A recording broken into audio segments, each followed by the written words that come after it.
রূপা কান্নাকাটি করলে দীপা বলে, ওরা চলে আসছে, ওদের সামনে আমি যা বলার বলবো।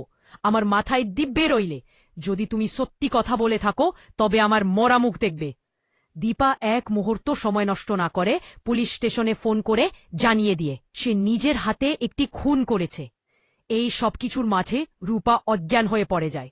একটু পর সুরজ এবং বাকি সবাই সেখানে এসে পৌঁছায়। সুরজ যখন দেখে রুডির কোনো সাড়া নেই, তখন সে বুঝতে পারে রুবি মারা গেছে। সোনা বলে, তোমরা মা মেয়ে মিলে আমাকে বিধবা করে দিলে। তখন দীপা বলে, রুডি আমাদের কি শেষ করত? তার আগে রক্তের বিজয় আমি নিজে করে দিয়েছি, আমি সোনাকে মুক্ত করে দিয়েছি। সুরজ বলে, না দীপা, তুমি সত্যি কথা বলছে না, কিছু একটা হয়েছে এখানে। রূপার এই অবস্থা কিভাবে হলো? তখন সোনা বলে, রুডির নামে বানিয়ে বানিয়ে আর কি বলবে? ও তো আর বেঁচে নেই যে নিজের মুখে সত্যিটা বলবে। দীপা বলে, রুডি কুমারের নাতি, এটা আমি সহ করতে পারছিলাম না।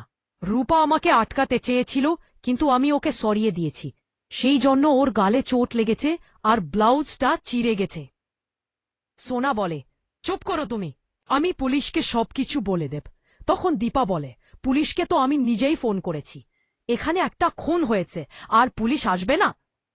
পুলিশ এসে দীপাকে নিয়ে যায়। সুরজ বুঝতে পারে দীপা কিছু একটা লুকোচ্ছে, তাই যত তাড়াতাড়ি সম্ভব তাকে পুলিশ স্টেশনে গিয়ে দীপার সঙ্গে দেখা করতে হবে। এদিকে রূপার জ্ঞান ফিরে আসে।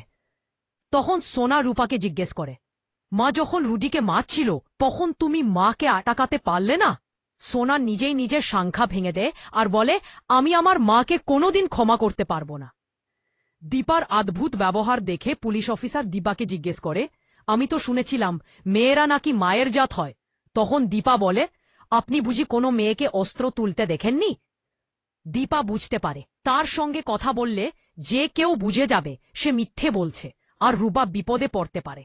সেজন্য দীপা পুলিশ অফিসারকে জানিয়ে দেয় সে কারো সঙ্গে দেখা করতে চায় না।